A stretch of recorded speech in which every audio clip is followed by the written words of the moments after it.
ఓం గంగణపతే నమ ఐం సరస్వతే నమ ద్రాం దత్తాత్రేయాయ నమ క్రీం క్రీం మహాకాళికాయ నమ ఓం నమ శివాయ శివాయ గురువే నమ క్లీం కృష్ణాయ గోవిందాయ గోపీజనవల్లవాయ శ్రీకృష్ణ పరబ్రహ్మణే పరంజ్యోతిషే నమో నమ శ్రీరామ జయ రామ జయ జయ రామ రామాయ నమో నమ యా దేవీ సర్వభూతేషు మాతృరూపేణ సంస్థితా నమస్తస్యై నమస్తస్యై నమస్తస్యై నమో నమ జగన్మాతరే నమో నమ ఓం శ్రీం బగలాముఖి దేవ్యే నమో నమ యూట్యూబ్ ప్రేక్షకులందరికీ కూడా నమస్కారం అండి.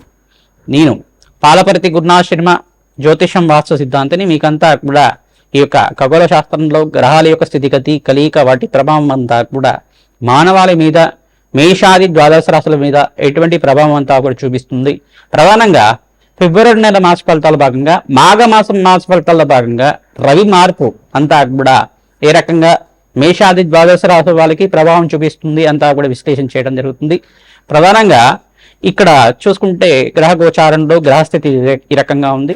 ప్రధానంగా గోచారీత్యా గ్రహాలన్నీ కూడా ఈ స్థానాలన్నీ కూడా ఉన్నాయన్నమాట. ప్రధానంగా మీనరాశిలో అంతా కూడా శని భగవానుడి సంచారం జరుగుతుంది. ప్రధానంగా చూసుకుంటే ఫిబ్రవరి నెలలో 14వ తారీఖు రోజున రవి మార్పు అంతా కూడా సంభవం జరుగుతుంది. మకర రాశి నుంచి కుంభరాశిలో ఈ యొక్క రవి మార్పు అంతా కూడా సంభవించడం. ప్రధానంగా చూసుకుంటే షష్టగ్రహ కూటమి అంతా కూడా సంభవం జరుగుతుంది ఈ యొక్క ఫిబ్రవరి నెలలో అంతా కూడా. ప్రధానంగా చూసుకుంటే రాహువు, సూర్య భగవానుడు, బుధుడు, శుక్రుడు, అంగారకుడు మరియు చంద్ర భగవానుడితోటి షష్టగ్రహ కూటమి అంతా కూడా సంభవం జరుగుతుంది. ఈ గ్రహస్థితి అంతా కూడా చూసుకుంటే ఈ రకంగా ఉంది. ప్రధానంగా చూసుకుంటే ఇక్కడ బృహస్పతి సంచారం అంతా కూడా మిథున రాశిలో సంచారం జరుగుతుంది. రాహు సంచారం అంతా కూడా కుంభరాశిలో సంచారం జరుగుతుంది. కేతు సంచారం అంతా కూడా చూసుకుంటే సింహరాశిలో సంచారం జరుగుతుంది. చంద్ర భగవానుడు అంతా కూడా మకర, కుంభ, మీన రాశిలో అంతా కూడా సంచారం జరుగుతుంది. ఈ యొక్క సంచారం అంతా కూడా చూసుకుంటే గోచారీత్యా గ్రహాల యొక్క స్తంభన అంతా కూడా జరుగుతుందన్నమాట. మేషాది ద్వాదశ రాశుల వాళ్ళకి రవి మార్పు నుంచి మీకంతా కూడా సూర్యగ్రహ మార్పు నుంచి ఎటువంటి ఫలితాలంతా కూడా ఉంటాయి. ప్రధానంగా అంతా కూడా విశ్లేషణ చేయడం జరుగుతుంది. ప్రధానంగా గ్రహస్తంభనం వల్ల కుంభరాశిలో జరుగుతుంది కాబట్టి ఈ యొక్క కుంభరాశి జాతకులు అప్రమత్తంగా ఉండడం, మీరంతా కూడా నవగ్రహాలకి జపాలు హోమాల కార్యక్రమాలు చేసుకోవడం వల్ల, శాంతి కార్యక్రమాలు ఆచరించుకోవడం వల్ల అనంతమైన పుణ్యప్రాప్తి కలుగుతుంది. అంతా కూడా మీకు పరిహారంగా చెప్పడం జరుగుతుంది.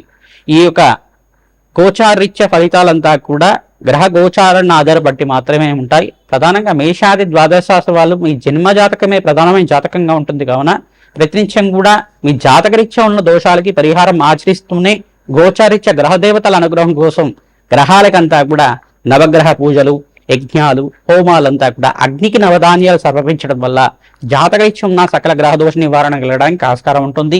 మీ జన్మజాతకం అంతా కూడా సంపూర్ణంగా విశ్లేషణ చేసి మీకు పరిష్కారం చెప్పడం జరుగుతుంది. మీ జన్మజాతకంలో ఎటువంటి సందేహాలున్నా, జ్యోతిష్ సంబంధమైన సందేహాలున్నా మమ్మల్ని సంప్రదించి మా యొక్క అపాయింట్మెంట్ తీసుకొని మీరంతా కూడా ఈ జ్యోతిష్య విశేషాలంతా కూడా తెలుసుకొని మీరంతా కూడా జాతకరీత్యం ఉన్న పరిహారాలంతా కూడా ఆచరించడం వల్ల సర్వ ప్రతిబంధకాలంతా కూడా తీరి అష్టైశ్వర్యాలు ప్రాప్తించడానికి మీకంతా కూడా ఆస్కారం ఉంటుంది. ప్రధానంగా మహాలక్ష్మి అనుగ్రహం వల్ల మీకంతా కూడా సర్వగ్రహ దోష నివారణ అంతా కూడా జరగడానికి ఆస్కారం ఉంటుంది. ప్రతినిత్యం కూడా దత్తాత్రేయ ఆరాధన చేసుకోవడం వల్ల శ్రేష్టమైన ఫలితాలు పొందడానికి ఆస్కారం ఉంటుంది. ప్రధానంగా ఇక్కడ చూసుకుంటే సూర్యనారాయణ స్వామి ఆరాధన వల్ల జాతకరీత్యం ఉన్న సర్వగ్రహ దోష నివారణ జరగడానికి ఆస్కారం ఉంటుంది.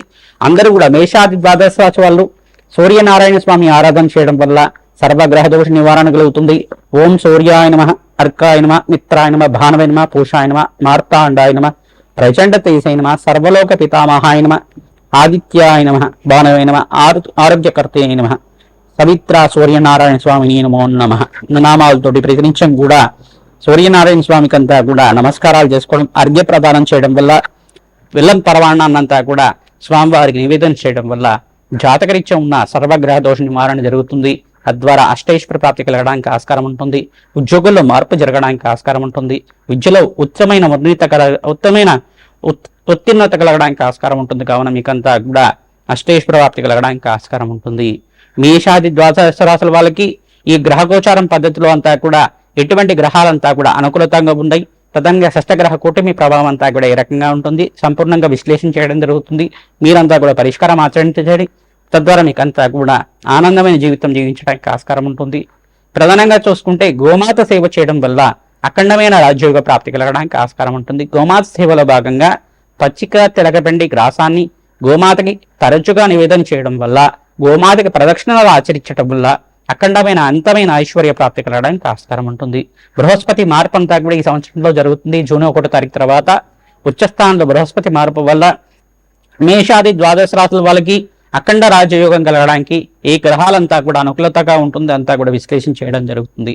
కుంభరాశి జాతకులకి ఫిబ్రవరి నెల మాస ఫలితాల భాగంగా గోచారీత్యా రవి మార్పు అంతా కూడా రాశిలో సంభవిస్తుంది. కుంభరాశిలో ప్రధానంగా ఫిబ్రవరి 14వ తారీఖు రోజున రవి సంక్రమణం అంతా కూడా జరుగుతుంది. ప్రధానంగా చూసుకుంటే ఇక్కడ సూర్య భగవానుడు, రాహు, బుధుడు, శుక్రుడు, అంగారకుడు, చంద్రుడితో పాటు కలయిక, షష్టగ్రహ కూటమి, ఈ యొక్క గ్రహాల యొక్క సంయోగం, గ్రహాల యొక్క స్తంభన అనేది కొన్ని రోజుల వరకు ప్రభావం ఉంటుంది. ప్రధానంగా కుంభరాశి అతనికి శ్రమతో కూడిన సంపాదన పెరగడం కానీ, మీకంతా కూడా స్వల్పంగా అనారోగ్య సూచన స్వల్పంగా ఉండడం కానీ, బడలిక శ్రమ అధికంగా ఉండడం కానీ జరుగుతూ ఉంటుంది. శుభకార్యాల కోసం ప్రయత్నం చేసుకున్న వాళ్ళకి వివాహాది శుభకార్యాలు కానీ, గృహయోగం సిద్ధించడం కానీ, మీకంతా కూడా మంచి శుభకార్యాలు సిద్ధించడానికి, కార్యసిద్ధి కలగడానికి పంచమస్త బృహస్పతి యోగం వల్ల మంచి శుభకార్యాలు నెరవేరడానికి ఆస్కారం ఉంటుంది. ప్రధానంగా దత్తాత్రేయ ఆరాధన శ్రేష్టమైన ఫలితాలు వస్తుంది.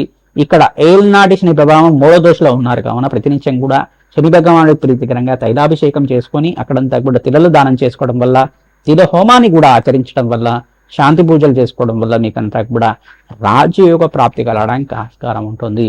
ప్రతినిత్యం కూడా గోమాత సేవని ఆచరిస్తూ ఉండాలి. గోమాతకి పచ్చిక, తెలకబెడ్డి, గ్రాసము మరియు శనగలు, బొబ్బర్లు, ఉలవలంతా కూడా నానబెట్టినవి తరచుగా గోమాతకి సమర్పిస్తూ ఉండడం. దోసకాయనంతా కూడా పప్పు చేసుకునే దోసకాయ పసుపు రంగులో ఉంటుంది కదా, ఆ పసుపు రంగులో ఉండే దోసకాయ అంతా కూడా ఈ యొక్క గోమాతకంతా కూడా సమర్పిస్తూ ఉండడం వల్ల మీకంతా కూడా వివాహాది శుభకార్యాలు జరగడానికి ఆస్కారం ఉంటుంది. గోమాతకి పరిరక్షణలు ఆచరించండి. గో పూజను చేసుకోవడం వల్ల మీకంతా కూడా రాజయోగ ప్రాప్తి కలగడానికి ఆస్కారం ఉంటుంది. శ్రీకృష్ణ ఆరాధన చేసుకున్న వాళ్ళకి ప్రతినిత్యం కూడా రాజయోగ ప్రాప్తి కలుగుతుంది. శ్రీకృష్ణ దేవాలయంలో మీరంతా కూడా తులసి మాల సమర్పించడం వల్ల శ్రీకృష్ణ భగవానుడికి అంతా కూడా అభిషేకాది కార్యక్రమాలు, నవనీతాన్ని వెన్నంతా కూడా నివేదన చేయడం వల్ల అఖండ రాజయోగ ప్రాప్తి కలగడానికి ఆస్కారం ఉంటుంది. ప్రతినిత్యం కూడా సీతారాముల కళ్యాణం చేసుకోవడం వల్ల కూడా, ప్రధానంగా సీతారాముల కళ్యాణం అంతా కూడా ఆచరించడం వల్ల కూడా వివాహాది శుభకార్యాలు జరగడానికి ఆస్కారం ఉంటుంది. అప్పుల బాధల నుంచి బయటపడడానికి సుబ్రహ్మణ్య స్వామి వారి ఆరాధన శ్రేష్టమైన ఫలితాలు పొందుతూ ఉంటారు. ప్రధానంగా దేవీ ఖడ్గమాల స్తోత్రాన్ని పఠనం చేసుకోవడం శ్రేష్టమైన ఫలితాలు పొందడానికి ఆస్కారం ఉంటుంది. దుర్గామాత దేవాలయంలో, మహాకాళి దేవాలయంలో మీరంతా కూడా కూష్మాండ దీపాన్ని వెలిగించి అక్కడంతా కూడా ఖడ్గమాల స్తోత్రాన్ని అంతా కూడా పారాయణ చేసుకోవడం వల్ల రాజయోగ ప్రాప్తి కలుగుతుంది. దేవి భాగవతాన్ని పారాయణం చేయడానికి ప్రయత్నం చేయండి. మీకంతా కూడా జాతకరీత్యా ఉన్న సర్వగ్రహ దోష నివారణ కలగడానికి ఆస్కారం ఉంటుంది. హనుమత్ ఆరాధనలో భాగంగా తమలపాకు పూజ, సింధూర అభిషేకాది కార్యక్రమాలు, అరటిపండు నివేదన చేసి మీరంతా కూడా మన్యసూక్త పారాయణం అంతా కూడా బ్రాహ్మణత్వంతో ఆచరించడం వల్ల మీకంతా కూడా సర్వ ప్రతిబంధకాలంతా కూడా తీరడానికి, శత్రుబాధలు, శత్రుభయాల నుంచి బయటపడడానికి, నరఘోష నరశాపం నుంచి బయటపడడానికి ఆస్కారం ఉంటుంది. ఆర్థిక రుణబాధల నుంచి బయటపడడానికి, అప్పుల బాధల నుంచి బయటపడడానికి ఆస్కారం ఉంటుంది.